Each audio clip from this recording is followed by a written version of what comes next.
We are philosophers. Though we may not be. Yes, we are!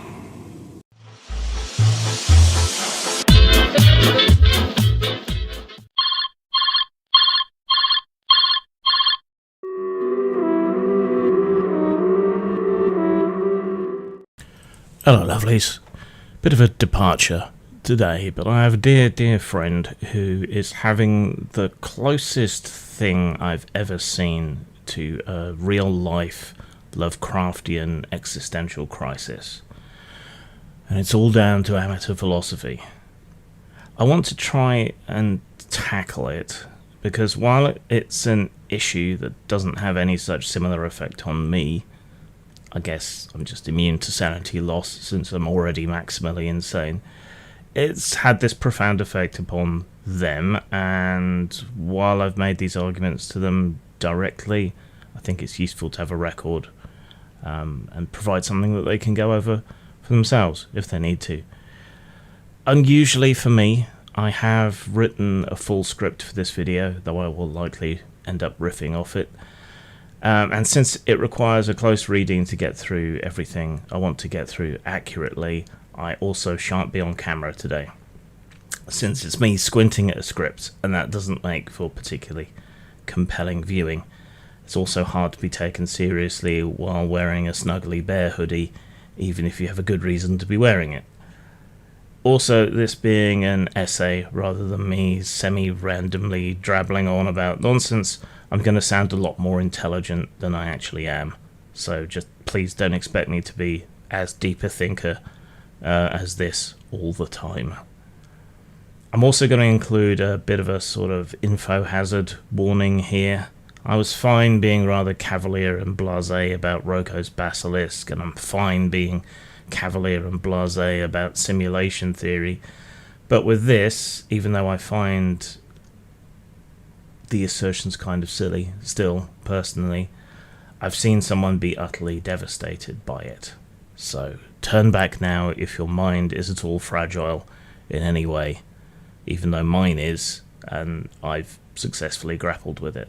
And yeah, humour is my main coping mechanism, so you'll have to deal with that too, and take me seriously while I simultaneously use a bit of humour here and there. So, here's the issue. The question of whether we truly have free will has long been debated by philosophers, scientists, and theologians. Theologians whom we can safely ignore, since the existence of an all-knowing God would refute free will, but still. Relatively recently, Robert Sapolsky, especially in his book Determined, A Science of Life Without Free Will, has taken a rather hard deterministic stance, arguing that all human actions are the result of biological, environmental, and historical factors which are outside of our control. Now, I would argue that while these may hedge, push, and influence our degree of free choice, they do not eliminate it. He suggests that if we could rewind the universe and play it back again, every choice would unfold in exactly the same way, eliminating any notion or possibility of personal agency whatsoever. This is kind of a bummer to a lot of people who take Sapolsky's arguments, and to a lesser extent Sam Harris, at their word, on face value. However, the only philosopher in a very long time that I've ever had any time for, Dan Dennett, disagreed enormously and at length with Sapolsky, and from a position of relative and admirable humility and deep consideration of other points of view, while I find Sapolsky to be largely arrogantly dismissive of any and all arguments that go against his conclusion. While Sapolsky's arguments have gained traction, many of his conclusions are unsettling, depressing, and even corrosive to people's sense of self, as they seem to undermine normal concepts of moral responsibility, moral goodness, ethical or unethical conduct, personal meaning, and even rational thought itself. Have I mentioned how much I hate philosophers? They're a leftover nonsense like wisdom teeth, the appendix, or the coccyx, a cultural vestigial organ, almost as much as religion is. So anyway, yeah, I hate philosophers. We can't know anything, herder. Am I being profound yet? Fuck all the way off. Nobody likes you.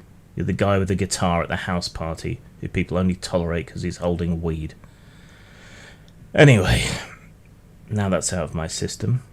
Here I hope to give you some of the strongest counter-arguments that I or others have formulated to Sapolsky's thesis, or at least to punch a few holes in it, enough holes to show that it's not proven and therefore should be held, at least temporarily, as false under the burden of proof.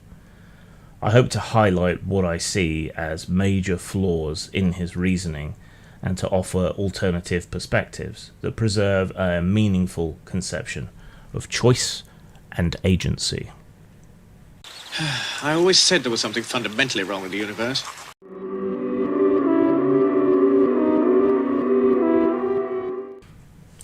The universe is confirmably not purely deterministic. Quantum mechanics introduces randomness at a fundamental level of the universe. And yes, this does scale, and yes, that does have implications. Sapolsky's argument assumes that the universe operates under a strict form of determinism, meaning that every event is causally determined by prior states. This is a very old-fashioned and Newtonian idea of causality and the nature of the universe, and it's one that hasn't really been held by anyone seriously since at least the 1920s. Heisenberg, the uncertainty principle, and the Copenhagen interpretation of quantum physics have all eroded that Newtonian point of view. While things have developed further, nothing has really suggested any return to a Newtonian clockwork universe. Quantum mechanics have shown that, at least at the smallest scale, certain events, such as atomic decay, occur completely unpredictably, without any discernible cause and effect. We can know the rate of atomic decay in a large enough lump of radioactive material, and thereby determine the half-life of an isotope, but we cannot predict when any individual atom will decay. Now, while quantum randomness does not directly grant humans free will, as cells and neurons and brains operate at a much larger scale, it does undermine the idea that everything is preordained by past causes, and thanks to chaos theory we know that even very, very slight differences in a set of starting conditions will lead to wildly different outcomes. We can predict the rate at which the group of atoms will decay in the example, but we cannot predict when any single one will decay, and if such fundamental uncertainty exists confirmably at the core of reality, this is also true about particles popping in and out of existence, then strict determinism is at the very least an incomplete description of how the universe as a whole functions, and this weakens Sapolsky's claim that everything is fully determined and suggests that randomness, chaos, however small, may contribute to human decision making, which renders it non-deterministic, at least, which is a step closer to free will. Additionally, some interpretations of quantum mechanics, such as the many worlds hypothesis, suggest that all possible choices and different states do happen in different branches of reality. And while again this does not necessarily mean free will exists in a traditional sense, it does complicate the notion that a single predetermined timeline governs all outcomes, and that rather, there is a multiverse of infinite possibilities, and we're constantly surfing and path-making through these alternatives. Yeah, there might be one universe where you had a whole bag of Baby Bells for breakfast, another universe where you had a coconut flapjack for breakfast, and yet another universe where you had both. Furthermore, neuroscientists have found that certain neuronal processes appear to exhibit chaotic dynamics, meaning that even very small fluctuations at the quantum level could have macroscopic effects on brain function.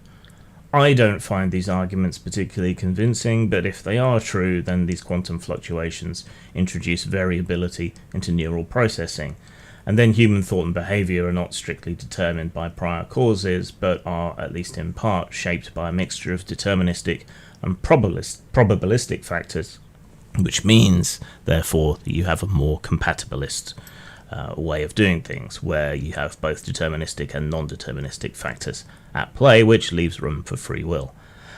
To expand a little on the quantum aspects, The uncertainty principle, formulated by Werner Heisenberg in 1927, says that at a very small scale, like atoms and electrons, there is a fundamental limit to how precisely we can measure certain things.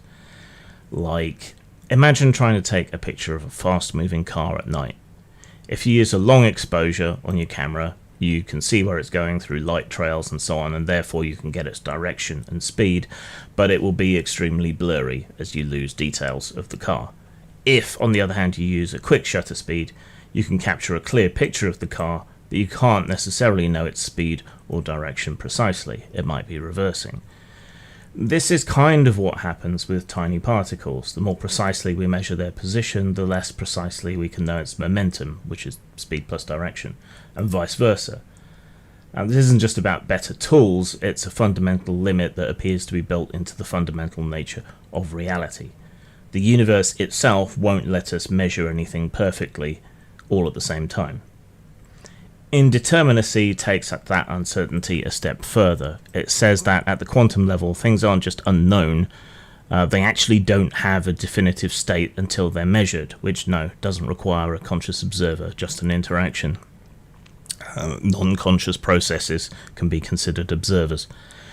In classical physics, like Newtonian physics, if you knew all the details about a system, you could predict exactly what would happen next. In quantum mechanics, even if you know everything possible about a particle, you can only predict probabilities of what it might do next, not a definite outcome. The example I've used before, and too much, is radioactive decay. I realise I've lent on that probably too much, but it's such a good example. A radioactive atom has a certain probability of decaying at any given moment, but there's no hidden rule determining exactly when that will happen. If we had a perfect clockwork universe, we'd expect a hidden timer inside the atom to go, alright, I'm going to decay in 5 minutes. But experiments show that no such timer exists. It's truly random.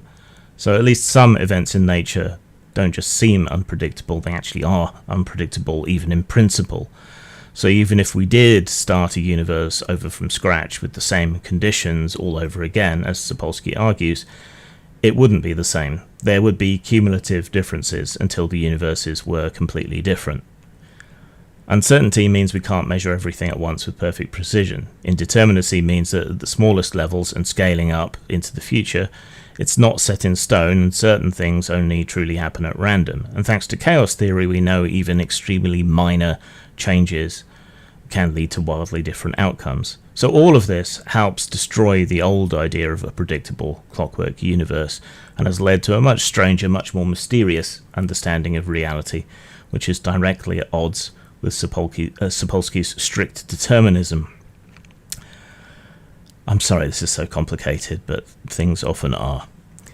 Ultimately, while quantum mechanics does not definitively prove that free will exists, it does at least show that the universe is not as mechanistic and predictable as classical determinism suggests.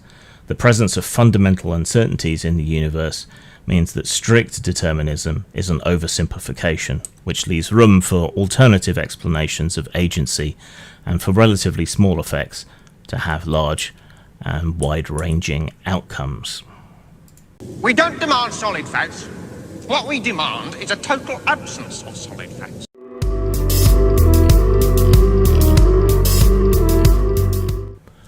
Complex systems, like the human brain, generate new causes that are not reducible to their individual components.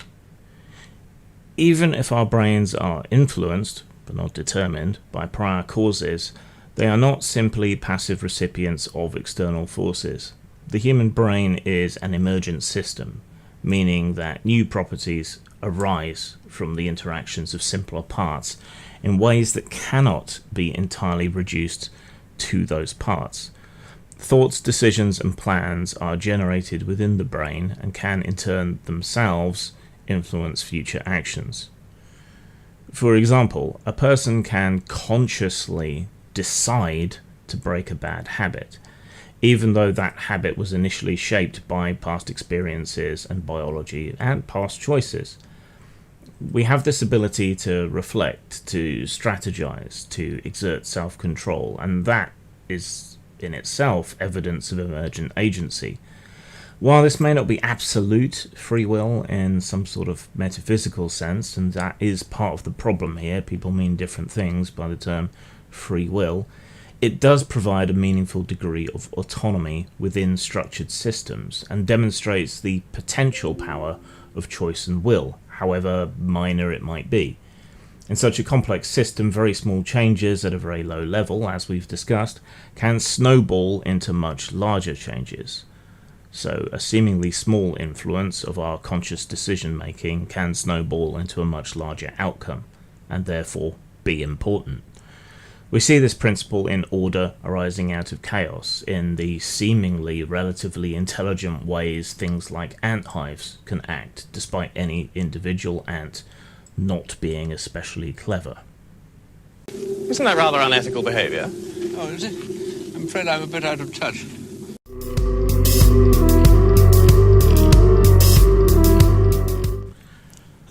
I'm not a fan of this argument, as it's a bit consequentialist for my liking, and I don't feel like it actually addresses the issue, but I'm including it for the sake of completeness.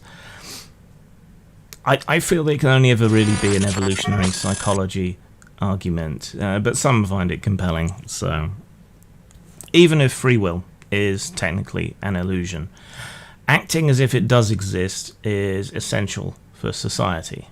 This is why I don't like this argument. It's essentially the same as, well, the plebs need religion in order to keep them in line. It has that stink on it as an argument. But if everyone were to fully internalize hard determinism, society could face moral and legal paralysis. Our justice systems, personal relationships, and concepts of self-improvement all depend on the assumption that people have at least some degree of control over their actions, even if it's relatively minor. Holding someone accountable for a crime presumes that they could have chosen to act otherwise. Though, even within Sapolsky's hypothesis, you could argue that an institution of punishment for a crime can be part of the web of pressures and influences that leads to societally good behaviour, and therefore punishment for crimes should still exist, even within his paradigm. Still, if we accept total determinism, then punishment and praise become meaningless. People are merely acting out scripts dictated by external factors, and this would undermine motivation, ethical decision-making, personal responsibility, and so on. And so, from a pragmatic standpoint, it makes sense to operate under the assumption of free will, even if we acknowledge that our choices are dictated, or at least influenced, by numerous external factors. Sapolsky himself, despite his professed hard determinism, often couches his arguments in terms like influence and propensity, probability, likelihood, and so on, which still allows for a degree of personal choice and variation, since none of those terms are absolutes. This is somewhat similar in some ways to the arguments against simulation theory, but I don't think it's quite the same. Simulation theory suggests that the world we are experiencing is not real, but is rather a simulation, a simulacrum, based on the idea that simulated universes are almost certainly much more common than real universes by such an order of magnitude that the universe we inhabit being real is such long odds that it might as well be zero. Now, we experience the universe to such an absolute degree of fidelity that I don't think it matters whether it's real or not. It is sufficiently real, and we experience its reality subjectively and personally. There doesn't seem to be any way to tell for certain whether it's a simulation or not, so given that we're stuck here experiencing this reality as it is, we might as well carry on doing so as if it's real. So I feel that is sufficient to ignore the simulationist argument, because ultimately it really doesn't matter. And that probably holds with this argument too, but something about it feels less satisfying as an argument for free will than for treating existence as real. I mean, we all do experience the universe as if we have free will, so we might as well carry on doing so until someone definitively proves otherwise, but somehow that feels less satisfying as a way to dismiss the deterministic argument, as opposed to dismissing the simulated universe argument. But you might find it convincing. I'd far rather be happy than right any day. And are you? No. That's where it all falls down, of course.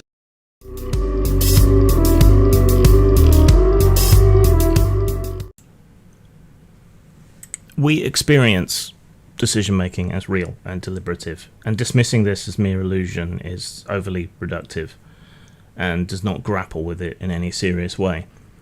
One of the most fundamental aspects of human cognition is the experience of making choices. While subconscious processes certainly play a role, people consciously weigh options, anticipate consequences, and change their minds. To claim that all of this is purely illusory ignores the lived reality of human decision-making that we all experience all the time. In short, it seems to be true that we have free will to the nth degree. We all live our lives as if we're experiencing free will. We all deliberate and make choices as if we're exercising free will, so we might as well accept that it's true. We can also feel tired and stressed when we exert our will or have to make a very difficult choice, when we have to fight against our urges. That there's effort involved also speaks to the exertion of will and choice and it being an active thing that we're doing. Were it predetermined, why would we struggle with choices or need to exert our will not to scarf down the last slice of cake, for example? We can also speak to a qualitative and experiential difference between thinking and unthinking actions. If we touch a hot stove, our body automatically flinches away, an automatic reaction that is deterministic in the way Sapolsky asserts all actions are. Stove hot, ouch, flinch away. However, by exercising our will, we can, if we want to, like Paul Atreides holding his hand in the pain box, consciously reach out, touch the hot plate and hold it there in spite of the pain. Don't do that, it's just an example. In June, this is a test for whether someone is a truly conscious human being or a mere instinctual animal, a human doing.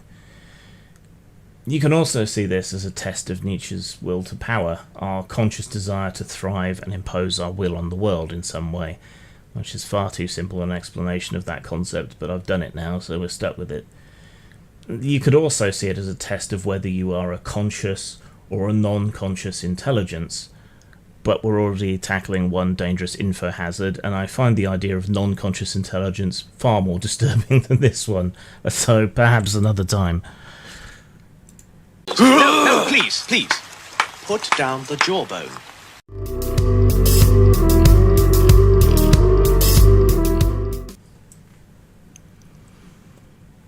Even if our choices are influenced by prior causes, they can still be our choices. You can have both determinism and free will at the same time. Many philosophers argue that free will and determinism are not mutually exclusive. We can still meaningfully choose between the options that circumstance and history present us, even if our preferences and dispositions are shaped by past events. This view, called compatibilism, allows for personal responsibility without needing a mystical or supernatural concept of free will. Sapolsky's hard determinism is a powerful challenge to the traditional idea of free will, but it's not airtight, as we can see in the other arguments.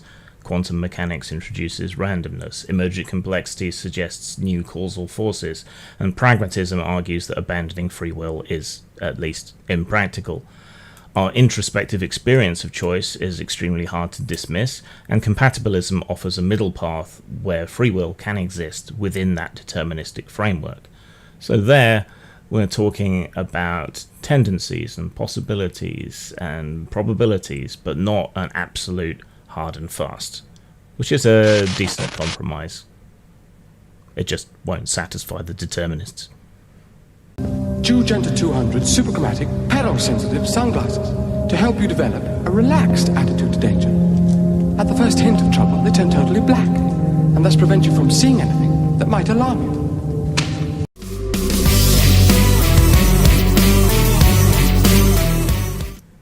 Sapolsky appears to lack conviction.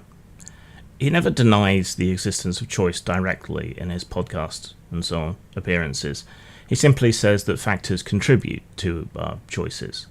that they channel it, influence it, and restrict it in certain ways. He talks about the limitations on the capacity for choice, while never really fully and absolutely outright denying choice. An analogy could be drawn to that of bodies of water.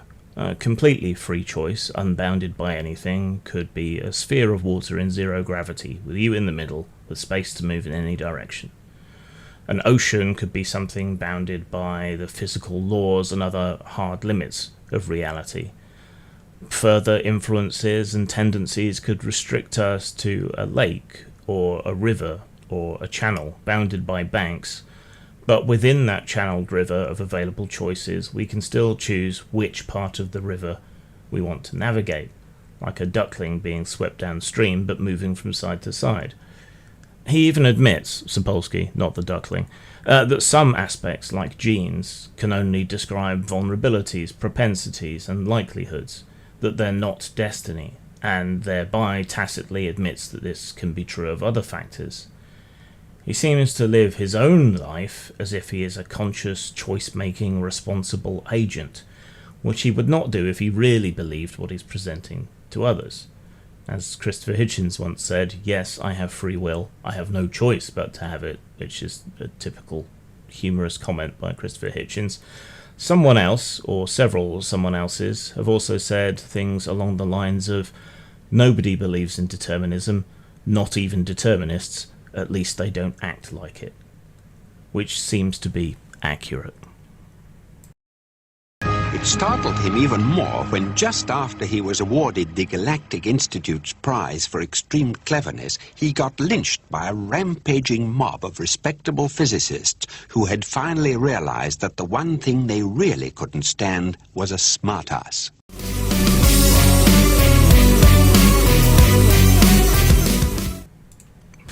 Sapolsky appears to believe that he has cracked some fundamental truth of human existence, and that kind of reminds me of Harry Seldon from the Foundation series and his theory of psychohistory. The theory of psychohistory was that you could predict with reasonable accuracy for a large population of humans how things would go, and that's broadly correct, in the same way that we can predict climate very well, but weather not particularly well. And the more fidelity you look for, the more likely you are to be wrong. So sure, when it comes to large crowds of people, we can broadly predict how they will react as a whole. Conditions get tough, people look to more radical political solutions, people fail to make any headway through diplomacy, violence becomes more likely, and so on. But that's only true of large groups as a whole. Individuals are all outliers of some kind in some way, and Sapolsky appears to be applying large model predictability and tendency to individuals where it doesn't hold true. Just as with atomic decay, we can speak to how long the half-life of a lump of uranium is, but we can't speak to any individual atom. And so, as with Seldon's fictional psychohistory, we can predict crowds or demographical actions as a whole, but we can't do that for individuals, and Sapolsky seems to be overreaching in the much similar way to that in which Marx did, in a way.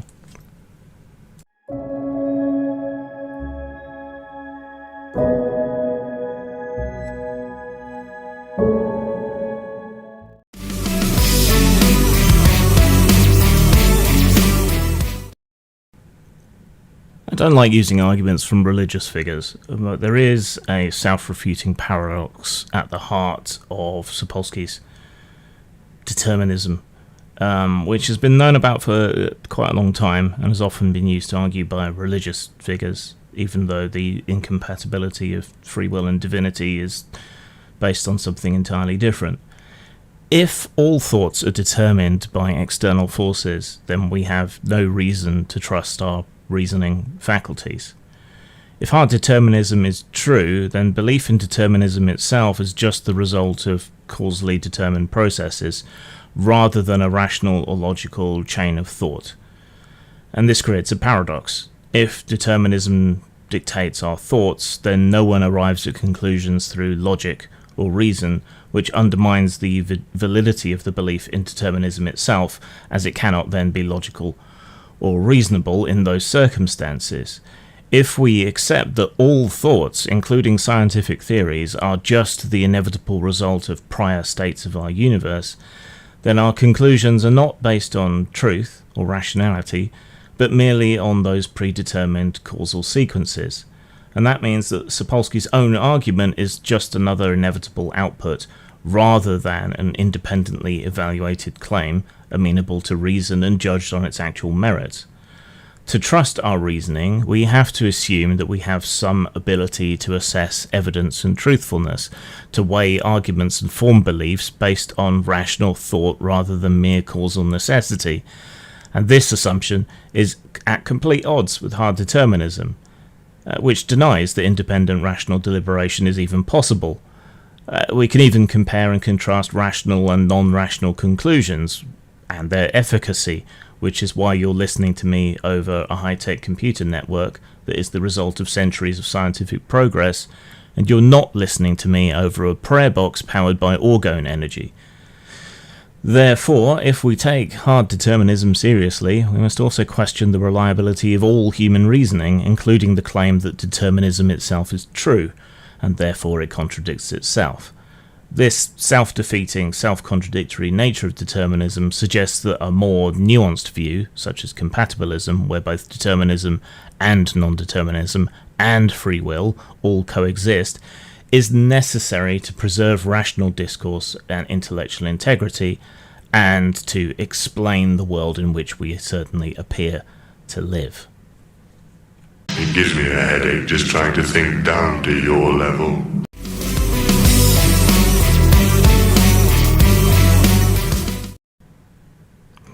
Sapolsky's arguments present a serious challenge, certainly, to traditional notions of free will, but they're far from conclusive, and do not wrestle honestly with their criticisms.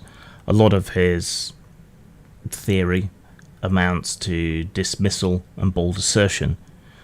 Quantum mechanics, emergent complexity, pragmatism, introspective evidence, and compatibilism all provide very, very strong counterpoints to the points that he tries to make. And ultimately, Sapolsky's hypothesis, at best, is not proven, nor even likely provable, nor falsifiable, meaning it ain't reasonable or scientific.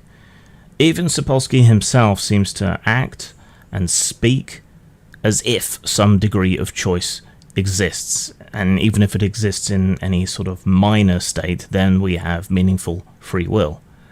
Even when he's making arguments for his hard deterministic supposed view, he never quite seems to go all in. Whether or not free will is ultimately real, acting as if it is remains essential for a functional and meaningful life, and we don't have any reason to throw it out yet. So, why do it? Why get yourself tangled up just because someone has presented you with an idea that remains unproven? Wait. Reserve judgment until we have something more solid to go on. And so long as an assertion is not proven, we should hold it to be false. Sang. Everyone's so ordinary. They watch the world with blind eyes. Can't you hear them talking funny? Or you recite the same lines? If the robots win, we'll have to listen to techno. No, I'll never listen to techno. It's a sort of threat, you see. I've never been terribly good at them myself, but I'm told they can be terribly effective.